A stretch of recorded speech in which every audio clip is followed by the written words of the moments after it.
this computer, and we are off. Okay, so what I'm going to do is I'm going to share my screen, and you will now see this button from the beginning. Okay, come on, from the beginning. Okay, so without further ado, let me welcome you all here, broadcasting to you live from the Velvet Room at Bismarck Towers. Actually, you can't see it right now because the camera's not working, but there's a big piece of velvet hanging behind me, hence it's the Velvet Room. Okay, so we are here today to look at or to start off on what is now termed as the Apollo course, which is how to shoot for the moon. A lot of you who are watching this who have done any one of my marketing strategy courses, or even if you're in the very, very first cohort of circle leaders, then some of this will be quite familiar. But I think that it is a good place to start once you have got an existing circle. So I will say no more about that. So before we go any further, just need to make a couple of acknowledgements to Gina Bianchini and the fantastic team at Mighty Networks, just for what they're doing with us at Mighty Networks, at Bismarck, but they not too much of this content in here is from them. So who is this Apollo course for? It is for people who have completed the Circle Host and Training and or Community Design courses, one or the other or both. You will have an existing Bismarck circle, and it has been operational for at least 8 weeks, and it also has at least 15 members, of which 5 are contributing. You are in that initial stage where you have got your guinea pig members in, and actually you have then moved on and done some recruitment activity of people that you didn't really know that well beforehand, and who are now in your circle and contributing. And you will, of course, be at that stage where you have done your big purpose, understood the benefits that are coming from that big purpose, and set out your year in the life of your circle, and built your content plan based on your weekly actions and your weekly calendar, daily actions, and monthly themes. And all that will be progressing really, really well. And if you haven't done that, you really shouldn't be watching this, because this is for how you are, now that you've got that basic course to set up and running in that second moment of truth area. But now we're going to see how we can then really get it attracting serious new memberships coming in. Okay, so what are you going to learn on this course? Well, we're going to do it in 3 steps, each week. The first one is how to doing a proper customer persona. The second step, that persona is what we're going to cover in this week. Second step is how to build and use a marketing framework. And step 3 is how to build, forecast, and maintain your recruitment funnel now and into the future. All of the stuff that I'm going to cover today is not just applicable to Bismarck circles. It can be applied to any other business product, essentially any other business product. I wouldn't use these 3 steps in isolation with a new launch of a product, etc., but they certainly are not going to do you any harm. The learning format, as normal with Bismarck courses, is we tend to do a 40 to 60 minute Zoom call. This one will probably be 40 minutes once a week, and then that's followed by a home exercise, which will probably take you 40 to 60 minutes. And then it's all backed up, lots of Q&A and chat in the Circle Leaders Circle. When you've done the home exercise, I ask you please to post it as a post, either as an article or a quick post, probably as an article with attachments, in the Circle Leaders Circle, so that in fact we get that good collaborative learning going through the whole process. Please do try and stick to the timetable of the 3 weeks that we're doing this in. I know this particular recording has been done just before Christmas, so I understand that actually you might not get it all done just before Christmas, but for anybody else and when watching this recording at a later time, please stick to the timings, because if you want input from the other circle leaders, particularly myself, we have a lot of courses running in conjunction, and so as soon as this one finishes, we have another course for community design starting, etc. And so if you don't get your homeworks done in those stages, it's quite difficult for us to really give it a lot of time if you're falling outside those parameters. Okay, so without further ado, let's just crack on with what I'm going to show you today. So what we're going to do is we're going to look at a way to create at least one customer persona. So all the way through this, I will keep referring to customers and members. In this case, members of your circles are customers. The words can be interchangeable all the way through. Why do we need a clear customer persona? We need a clear definition of your customer or your member, and it's essential in every marketing activity you do. So we are now getting into the real realms of how we're going to market your circle, and we cannot do that unless you have a really clear idea of who that member is going to be. And particularly when it comes to advertising, as if you're going to spend any money in advertising, or if you've done the full Grow Your Marketing Strategy course, you will remember that the top of the funnel in that stimulus and awareness phase, it is by far the most expensive piece. If you're going to spend cash on running your circle, this is probably where it's going to go. Certainly at those early stages, if you want to promote heavily outside of Bismarck to bring people into your Bismarck circle, it costs money. And the quickest way to waste money is to not have a clear idea who your target audience is. So what you've already done, whether it be in you started in community design or was, as it was once known as the Circle Host and Training, CHIT, by identifying the problem that you had originally, that you personally had, and that you thought others might also have.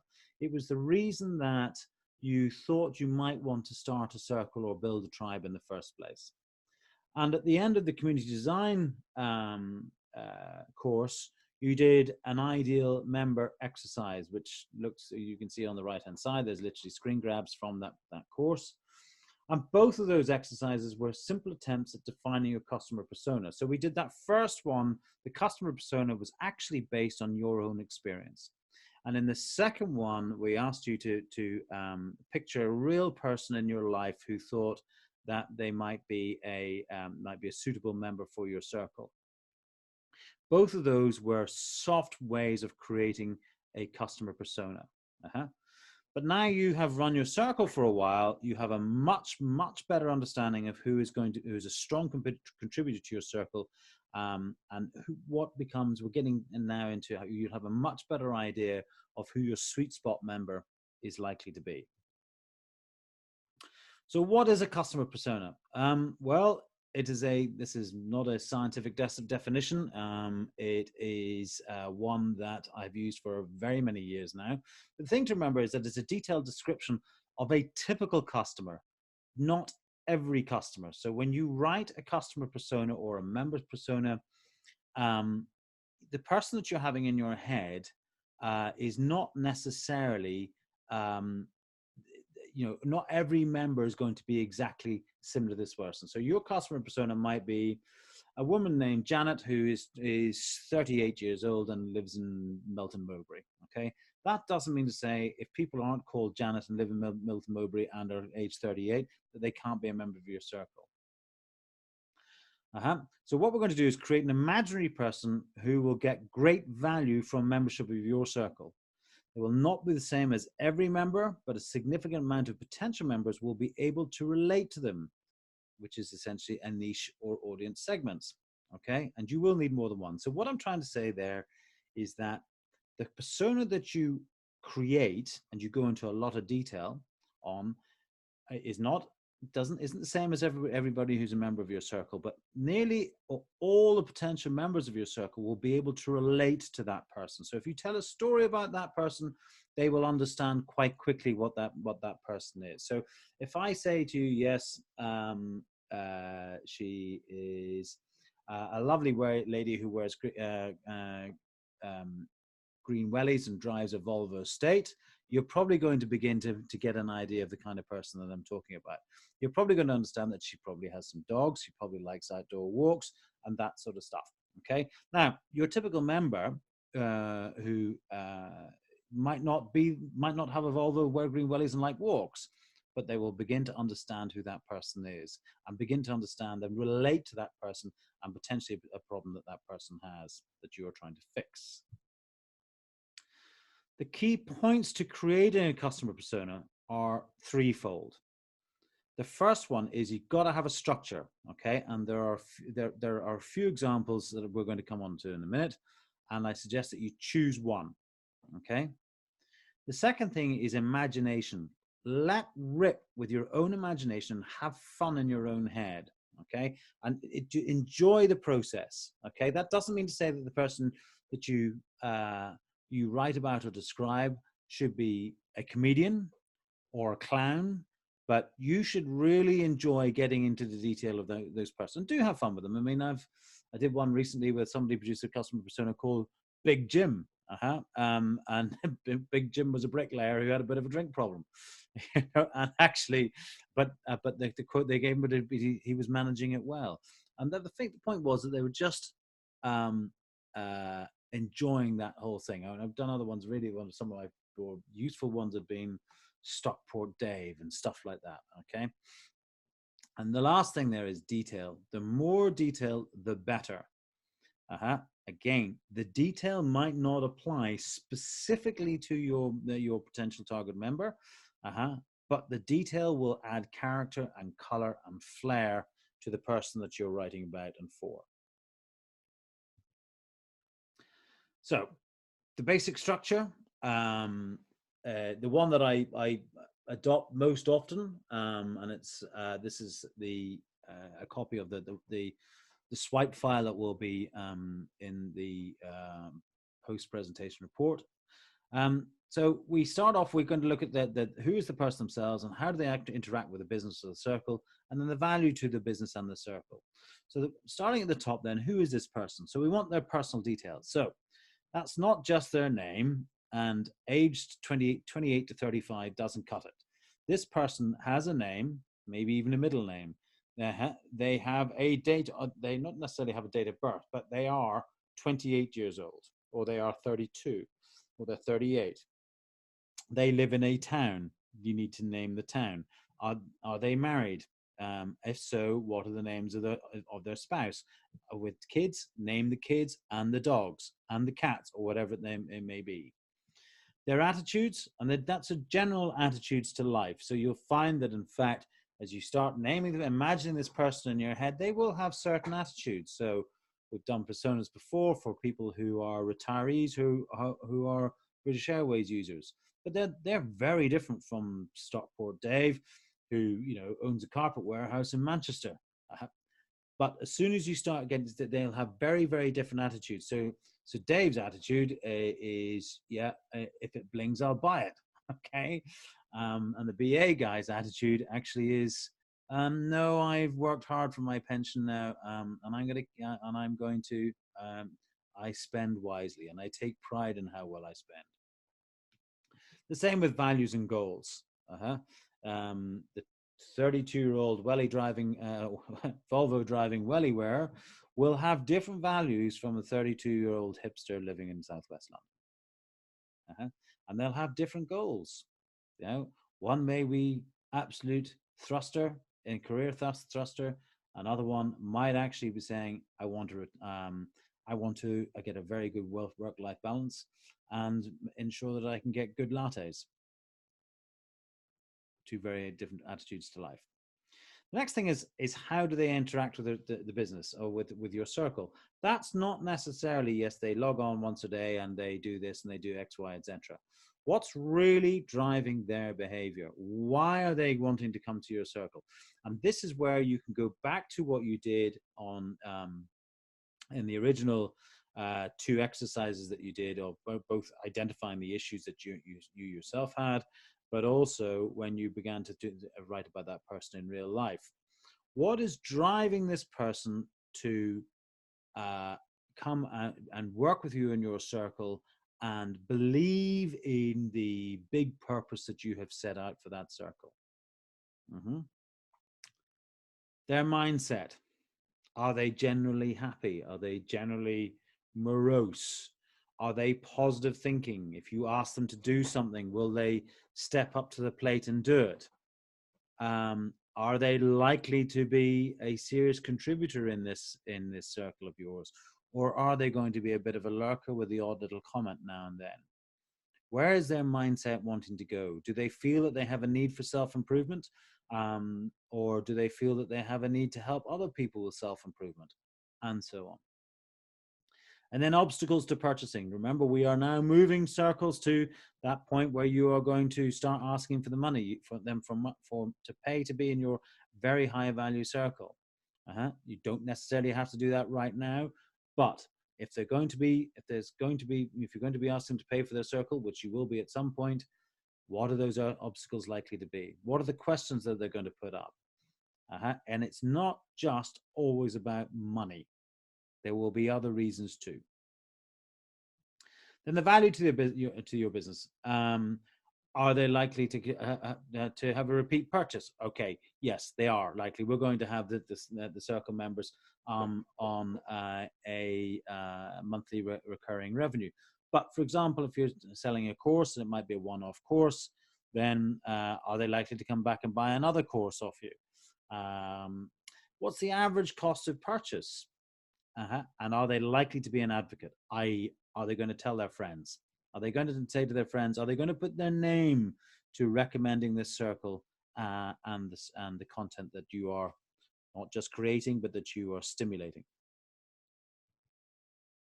So here's a very good quick example of Deb's Prior. This isn't one for Bismarang, as far as I can remember. This is one for something else. But yeah, so Deb's Prior, she's a local solicitor, but in this case, I'll not go through all the details of it. But in this case, I followed exactly the same format that I've just taken you through. And a copy of Deb's Prior's persona and a few others will be in the post-presentation article in tomorrow's Circle Leader Circle. But exactly that, you'll see that when you open it up and you see it properly, you'll see Debs is actually 38 years old, lives with her husband John, their 2 kids, and a dog near Worcester. John has a small landscaping business, 3 full-time staff and 4 temporary staff. Her kids are John Jr., who's 6, and Sally is 4, and the dog is Boris because he's big and shaggy.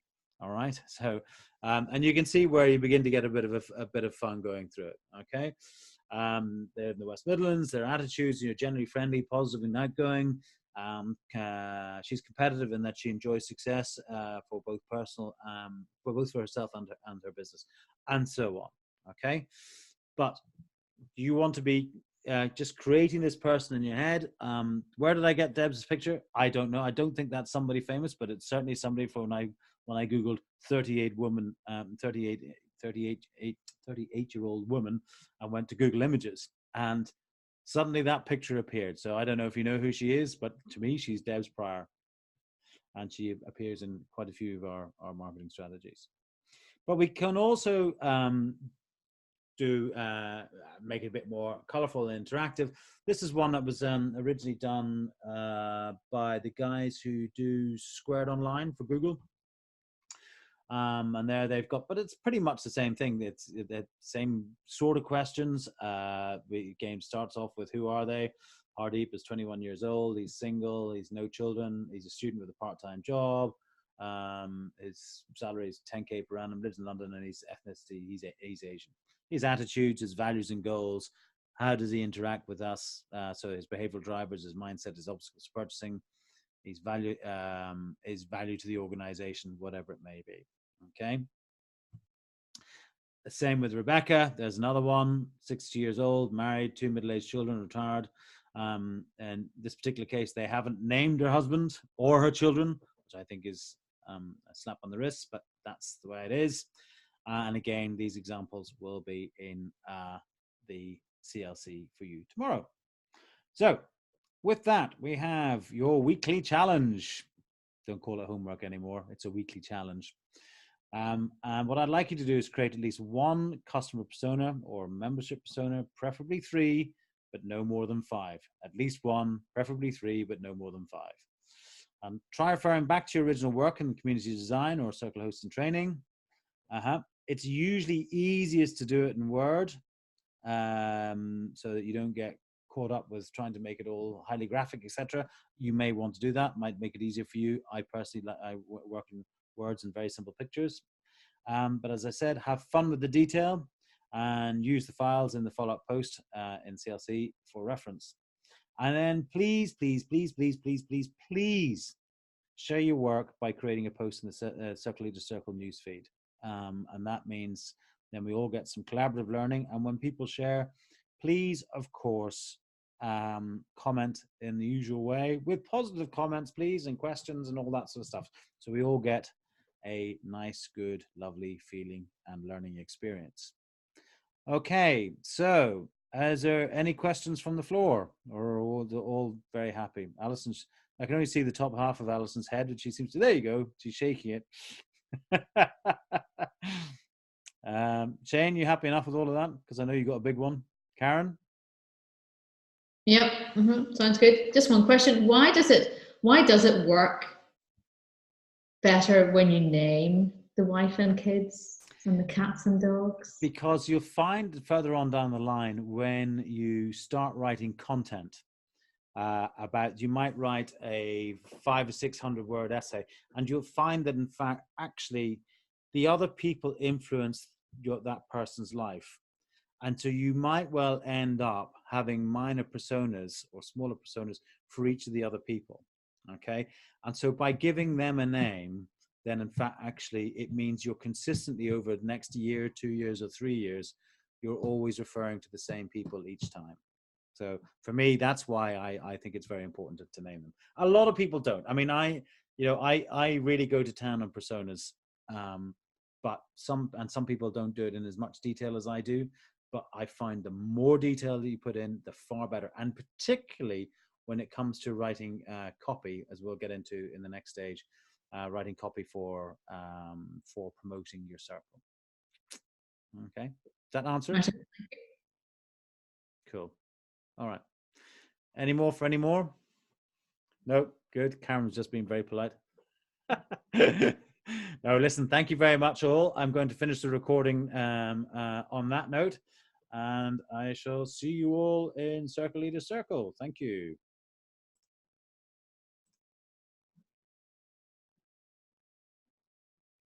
Where's it gone?